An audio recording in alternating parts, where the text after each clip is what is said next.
बिल्कुल ऐसे ही है, बिल्कुल ऐसे ही है। जैसे कि अभी कुछ देर पहले हम पीएसएल की बात कर रहे थे, पेशावर ज़ल्मी ने बहुत अच्छा कल परफॉर्म किया, क्वेटा ग्लेडिएटर्स को 70 प्लस रन है, मेरे ख्याल से 76 रन से उन्होंने शिकस्त दी है, बहुत बड़ी बात है। एक टाइम पर लग रहा था कि शायद मैच जो है वो क्वेटा के हक में चला जाएगा, 7 विकेट्स थी, स्कोर जो है वो मेरे ख्याल से 150 प्लस था, लेकिन उसके अचानक ही पता नहीं बस क्या हुआ कि स्कोर बन गया और 196 तक चला गया। हाफिज साहब, अगेन आपसे जानना चाहूंगी कि कल बाबर के ऊपर काफी बात हुई, काफी तारीफें हुई बाबर के हवाले से, लोगों ने कहा कि बाबर ने वो शॉट्स कल खेली हैं जो अमूमी तौर पर कौन लोग हैं, मतलब बाबर की बैटिंग मसला नहीं है। कौन लोग ये इस तरीके से बात करते। देखिए एक वक्त था जब उनके स्ट्राइक रेट पर बात हुई थी और वो उनको एक हेल्दी क्रिटिसिज्म था। बाबर आजम की बैटिंग के ऊपर किसको कोई शक है। हाँ। देखें जिन लोगों ने, देखिए ये जहां से जब शुरू हुई थी ना ये बात स्ट्राइक रेट की, मुझे पता है कहां से शुरू हुई थी, क्यों हुई थी और उसका फायदा क्या हुआ है। हाँ। उनके लिए फायदा ये हुआ है कि उन्होंने उस तनकीद को मस्बत अंदाज में लिया है, अपनी शॉट्स डेवलप की हैं, अपनी बड़े शॉट्स की जो सलाहियत है उसको निखारा है। बाबर आजम पाकिस्तान में इस वक्त 25 करोड़ का मुल्क है, जहां पर आपके इतनी ज्यादा क्रिकेट होती है, इस जैसा कोई दूसरा बल्लेबाज नहीं है। बिल्कुल ऐसे ही है। ठीक है, उनकी कप्तानी के हवाले से बात तनकीद होती है, उनकी फैसला साजी जो पाकिस्तान के लिए खेलते थे उस वक्त तनकीद होती थी। जब वो पाकिस्तान के लिए बैटिंग करते हैं उस वक्त भी अगर लोग कुछ उसको मुख्तलिफ अंदाज में देखते हैं या उन पर बात करते हैं, वो कोई मुनासिब नहीं है। मुनासिब से मुराद ये कि अगर आप गैर जरूरी तनकीद करेंगे ना कि हर चीज का जिम्मेदार उसको ठहराना है, तो वो ठीक नहीं है। लेकिन जहां तक उनकी बैटिंग का ताल्लुक है, देखिए पाकिस्तान के पास इससे बेहतर क्रिकेटर बल्लेबाज कोई नहीं है। वो पाकिस्तान के बेहतरीन बल्लेबाज हैं, टेक्निकली साउंड हैं। पाकिस्तान खुशकिस्मत है कि वो पाकिस्तान के पास बाबर आजम मौजूद हैं। हमें अपने नौजवान, बदकिस्मती से पाकिस्तान में जितने भी लोग क्रिकेट बोर्ड की सतह पर आते हैं, वो बजाय इसके कि वो बाबर आजम का नाम लें कि हम अपने बल्लेबाजों को, नौजवानों को ऐसा बनाना चाहते हैं बिल्कुल जैसे बाबर आजम है, वो छक्कों की बातें शुरू कर देते हैं कि फलां ने छक्के नहीं लगाए, फलां ने बड़े छक्के लगाए। देखें ये उनके स्ट्राइक रेट का जो एक मसला था, गुज़िश्ता पीएसएल में भी उनका स्ट्राइक रेट बेहतर था, इस पीएसएल में भी उनका स्ट्राइक रेट बहुत बेहतर है। उनकी बैटिंग के हवाले से, उनकी टेक्निकल साइड को आप बिल्कुल भी लोगों के अपने ख्यालात हैं, लेकिन पाकिस्तान के पास अगर कोई सबसे बेहतर बल्लेबाज मौजूद हैं तो वो बाबर आजम है। और उनकी बैटिंग की सलाहियतों के हवाले से बाज औकात आप कह सकते हैं कि, और लाजिम नहीं है ना कि हर रोज वो अच्छा खेलें। हाँ। लाजिम नहीं, इस पीएसएल में भी आप उनका तसलसल रन्स करने का देख लेना कि जहां पर बड़े बड़े लोग हैं जो कि T20 के स्पेशलिस्ट माने जाते हैं, जिनके बड़े नाम मकाम हैं, बाबर आजम उन सबसे बेहतर खेलते हुए नजर आ रहे हैं। उनके स्ट्राइक रेट पर जितनी भी बात होती है, आपको बहुत सारी चीजों को साथ साथ देखना पड़ेगा। मैं कप्तानी की बिल्कुल बात नहीं कर रहा हूँ, उनके कप्तानी के फैसलों की बिल्कुल बात नहीं कर रहा हूँ, उन्होंने कैसे पाकिस्तान की कप्तानी की है वो बिल्कुल एक तरफ है। लेकिन जहां तक उनकी बैटिंग का ताल्लुक है, हम खुशकिस्मत हैं कि हमारे पास बाबर हैं। और अगर उनकी बैटिंग में कहीं भी कोई ऐसी चीज नजर आती है जिसमें बेहतरी की जरूरत है, तो उसके ऊपर जरूर काम करना चाहिए। लेकिन ये कहना कि वो शॉट्स नहीं खेल सकते, उनके पास शॉट्स नहीं, जितने शॉट्स बाबर के पास हैं पूरे पाकिस्तान में, बल्कि कल उन्होंने जिस तरह से परफॉर्म किया, उन्होंने उन शॉट्स के ऊपर चौके लिया जो यूजुअली वो नहीं शॉट्स की वाली खेलते। मसला ही नहीं है मैडम, एक्सप्लोर किया कल उन्होंने। मैडम मसला ही नहीं है एक्सप्लोर, वो पाकिस्तान ग्राउंड के किसी भी हिस्से में शॉट खेल सकते हैं। हाँ। जिसके पास अपनी आंखों के सामने खेलने के लिए शॉट्स है ना, ये पीछे पूछे खेलने की उसको जरूरत पेश नहीं आती। मतलब विराट कोहली नहीं मारता जी स्वीप, रन्स किसके हैं सबसे ज्यादा? बिल्कुल सही बात। सेंचुरियां किसकी हैं सबसे ज्यादा? मतलब आप ये कहें जी कि उसकी 70 से ज्यादा सेंचुरियां, लेकिन फायदा कोई नहीं क्योंकि स्वीप नहीं मारता, लैप नहीं मारता, ठीक है जी, दिल स्कूप नहीं लगाता, वो वादा नहीं है। नहीं, बिल्कुल सही बात। उसके रन्स देखें, उसकी एबिलिटी देखें। देखिए आप सम टाइम लोग इम्प्रोवाइज करते हैं, सम टाइम लोग इनोवेट करते हैं नए शॉट्स को, ठीक है, कोई इसमें बुराई नहीं है। लेकिन अगर किसी के पास अपनी आंखों के सामने खेलने के लिए इतनी जगह है,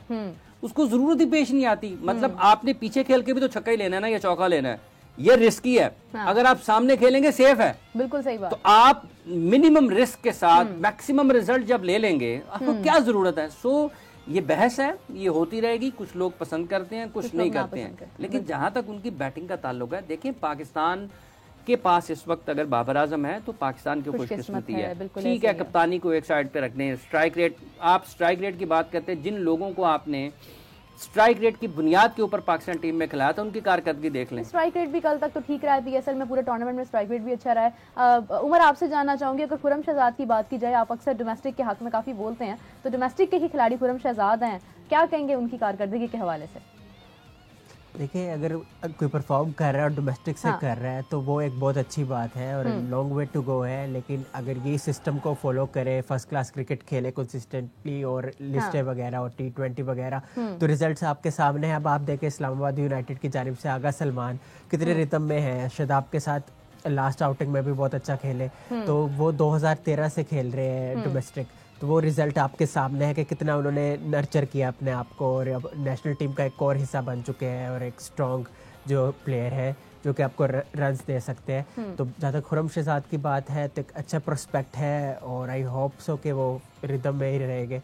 जहाँ तक बात है जो क्या नाम है वो लेग स्पिनर जो है मेहरान एग्जैक्टली, हाँ, उन्होंने बहुत उम्दा बॉलिंग की। 4 ओवर में उन्होंने दो विकेटें ली और 22 रन दिए और 9 डॉट बॉल की।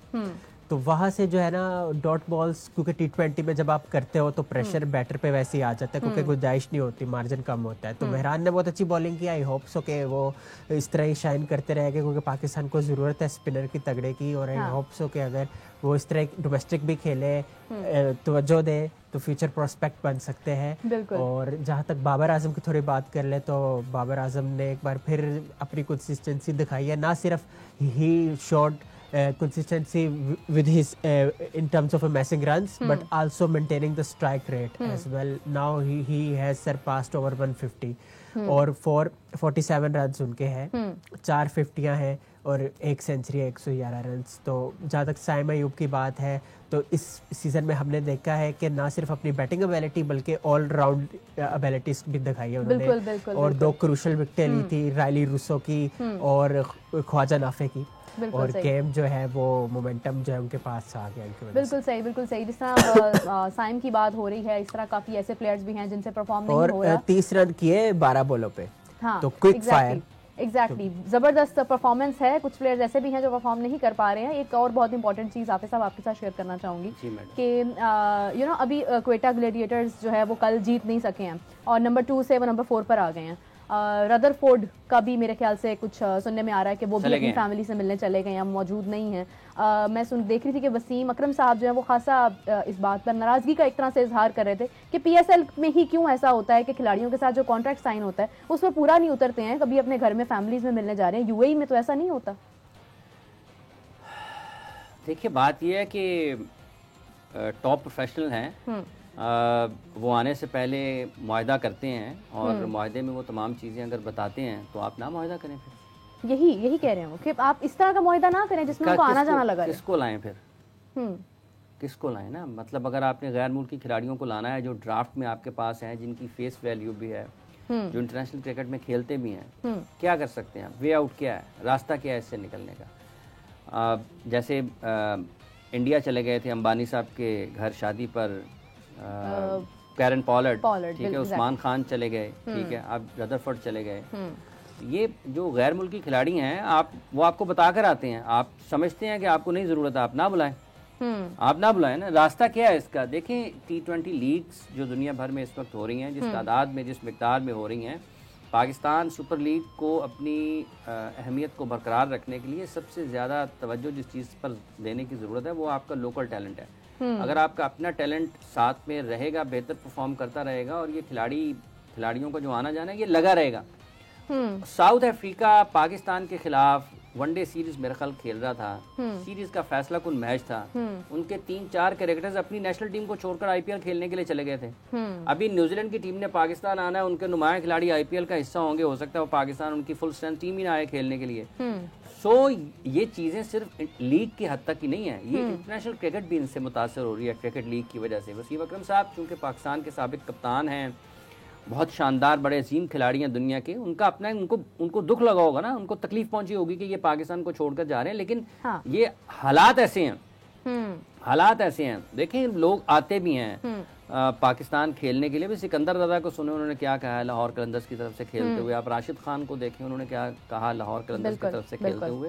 तो ये ऐसा नहीं है, कितने बरसों से शेन वॉटसन के केविन पीटरसन यहाँ पर PSL में खेले, Chris Gayle, Dwayne Bravo, Simmons, Brendon McCullum, AB de Villiers, ठीक है, शेन वॉटसन को देखें, फिर ल्यू क्रॉन्की या इनको देख लें जो न्यूजीलैंड के प्लेयर्स हैं, फिर ये जैसन रॉय को देख लें, आप एलेक्स हेल्स को देख लें, ये बरसों से पाकिस्तान सुपर लीग में खेल रहे हैं। लेकिन जब जहाँ किसी की कमिटमेंट होती है वो जाता है, इसका आप अब लोगों के ऊपर कैद नहीं कर सकते। ये नहीं, लेकिन उनको तो ऐसी बस फैमिली की याद आई और वो चले गए। ऐसा होता नहीं, ये अमूमी तौर पर ये पहले से तयशुदा चीज़ें होती हैं। ये बहुत ज़्यादा जो मामलात होते हैं ना वो पहले से तयशुदा होते हैं अपने प्लेयर्स के साथ कि हमने जाना है। मतलब अंबानी साहब जाना था, अंबानी साहब की शादी पर जाना था, उनको अचानक तो ख्याल नहीं आया होगा ना, पहले से बता के आए हुए थे। ठीक हो गया। अब लाहौर कलंदर्स और कराची किंग्स का मैच है। मैं अपने दोनों पैनलिस्ट से जानना चाहूंगी कि हाफिज साहब आज ज्यादा उम्मीद किसको देकर लग रही है? उम्मीद को छोड़े, कलंदर्स हैं Pakistan. So you want Qalandars to win the match? जीतना चाहिए, अच्छी जगह पर फिनिश करें। ठीक है जी, आके जब ऐसा भी आपके लिए था। आपसे जानना चाहूंगी उमर, क्या उम्मीद है आज? देखिए 12 मरतबा किंग्स जीते हैं, 6 मरतबा कलंदर्स जीते हैं, तो फखर जमान अगर चल गए आज तो फिर लाहौर कलंदर्स चल जाएंगे। हाँ। अदरवाइज ख्वाहिश क्या है, किसको देखना चाह रहे हैं आज? क्वालिटी क्रिकेट की बात करता हूँ और मैं चाहता हूँ कि या तो पोलार्ड और मलिक कराची किंग्स की तरफ से हो गए। हाँ। और कलंदर्स की जहाँ तक बात है तो फखर जमान के और जमान खान और शहीन शाह अफरीदी के गिरदी घूम रही है। चले, खुशी होती है देखकर जब फैंस की सपोर्ट जो है वो सिर्फ टीम्स के साथ नहीं खिलाड़ियों के साथ होती है। बिल्कुल बहुत अच्छी बात है। दोनों टीम्स में से बेहतरीन खिलाड़ी जो हैं, जो भी परफॉर्म करेगी टीम जीत जाएगी। और देखना ये है कि क्योंकि कराची किंग्स और लाहौर कलंदर्स फिलहाल लास्ट 2 पर हैं, लेकिन फिर भी कुछ भी तब्दीली आ सकती है। एटलीस्ट नंबर शफल हो सकता है, गो के हमारे सामने प्लेऑफ में तो वो नहीं जा सकते हैं। कराची किंग्स की भी सूरत हाल एक बात ऐड करना चाहता हूँ कि न्यूजीलैंड का जो है ना मैच चल रहा है, तो उसमें जो है ना केन विलियमसन का और टिम सऊदी का 100 टेस्ट मैच जो हो गया है, और ये 2008 के वर्ल्ड कप के साथ ये इन्होंने शुरू किया था कैरियर, और 100 टेस्ट मैच भी इन्होंने अपना अपना इकट्ठे खेले। बेहतरीन खिलाड़ियों की कारकर्दगियां सामने आती रहती हैं। अब वक्त होता है प्रोग्राम खत्म करने का। हाफिज साहब आपका, उमर आपका बहुत शुक्रिया। नाज़रीन, आपसे मुलाकात होगी कल, तब तक के लिए अल्लाह हाफिज।